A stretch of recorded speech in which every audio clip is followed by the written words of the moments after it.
جب عمر بڑھتی چلی جاتی ہے تو بچپنا لوٹنا شروع ہو جاتا ہے. وَمَن نُعَمِّرْهُ نُنَكِّسُهُ فِي الْخَلْقِ. سورہ یاسین میں ارشاد فرمایا جب ہم کو لمبی عمر دیتے ہیں کسی کو تو اس کو بچپن کی طرح پھر پلٹا دیتے ہیں.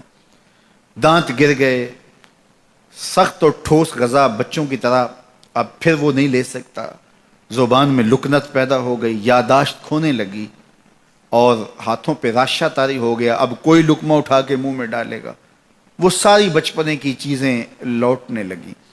اسی طرح سکل سماعت کا مسئلہ بھی آ گیا اور پھر چلنے پھرنے سے بھی قاصر ہے. بول و براز چارپائی پہ ہے جس طرح بچپن میں ہوتا ہے، تھوڑا سا چلے بھی تو چارپائی کو پکڑ کے تھام کے چلتا ہے، ٹھوس غذائیں نہیں کھا پاتا، اعضاء اس کے کمزور ہوتے ہیں، مدمحل ہوتے ہیں. وہی حالت دوبارہ بوڑھے بزرگ کی ہو گئی، بوڑھی ماں کی ہو گئی، بوڑھے باپ کی ہو گئی. اب ان کو بھی نرم لقمے شوربے میں بھگو کے منہ میں ڈالنے پڑتے ہیں، منہ میں دانت نہیں ہیں کہ چبا سکیں.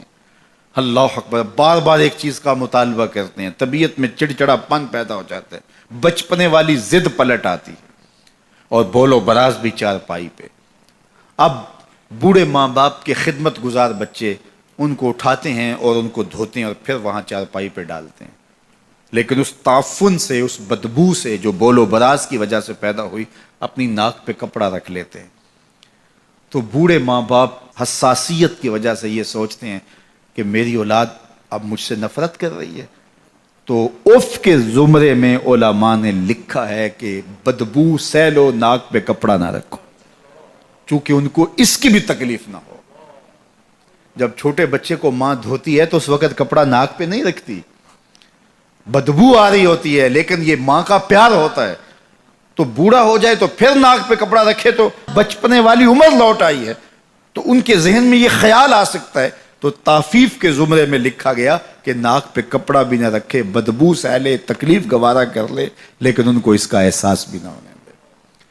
اللہ اکبر. جب بچہ ہوتا ہے تو توتلی باتیں کرتا ہے، تو وہ باتیں ماں باپ کے لیے خوشی کا سبب ہوتی ہیں. سارے بہن بھائی خوش ہوتے ہیں، اس کی توتلی باتوں سے ایک تسکین ہوتی ہے ان کو. لیکن بوڑھا جب توتلی باتیں کرنے لگے، لہجہ ٹوٹا ہو جائے تو بعض کا بچے ہنستے ہیں. تو جس طرح توتلی باتوں کا لاڈ ماں باپ دیکھتے ہیں، بوڑھے کے توتلے لہجے کے بھی لاڈ دیکھے جائیں. یہ کلمہ تعفیف کے زمرے میں آتا ہے. تو کہا ان کے سامنے اف بھی نہ کہو اور ان کی تعظیم کرو، اپنے بازو سکیڑ دو. جو کہا گیا نا کہ اپنے بازو ان کے سامنے سکیڑ دو. یہ پرندہ جب اڑتا ہے فضا میں، اڑان بھرتا ہے تو وہ بازو پھیلاتا ہے اور پھر ان کو جنبش کر کے آگے بڑھتا ہے. لیکن جب اس نے دوبارہ زمین پہ آنا ہے تو بازوؤں کو سکیڑنا شروع کر دیتا ہے. تو جب بازو سکیڑتا ہے تو وہ زمین پہ آ جاتا ہے. تو کہا والدین کے پاس جب آؤ تو بازو سکیڑ لو. مطلب کیا؟ تم مفتی شہر ہو، تم علامت الدہر ہو، تم ڈی سی ہو، تم ایس ایس پی ہو، تم منسٹر ہو، تم بہت کامیاب بڑے بزنس مین ہو، تم ڈاکٹر ہو، تم انجینئر ہو. زمانہ تمہاری باتیں سننے کے لیے ترستا ہے. دنیا کی دانش گاہوں میں تمہاری گفتگو موتیوں کی طرح لوگ جھولیوں میں ڈالتے ہیں. تمہیں پروٹوکول دیا جاتا ہے، عزت ہوتی ہے، تکریم ہوتی ہے، تمہارے نام کے نعرے لگتے ہیں، پھول پھینکے جاتے ہیں، تمہارے لیے ریڈ قالین بچھائے جاتے ہیں. دنیا تمہیں تکریم دیتی ہے، لیکن اڑو، عزت پاؤ. لیکن جب ماں کی گود میں آؤ پھر پر سمیٹ لو.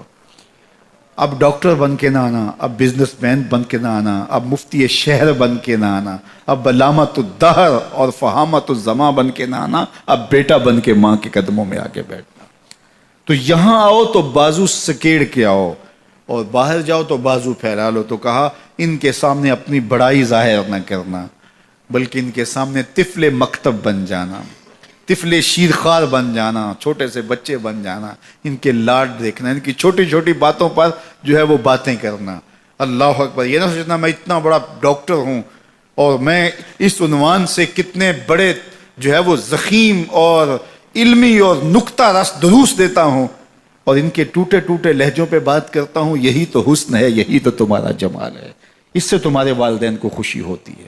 ان کی عزت کرو، ان کی تکریم بجا لاؤ اور ان کی ضروریات کا خیال رکھو.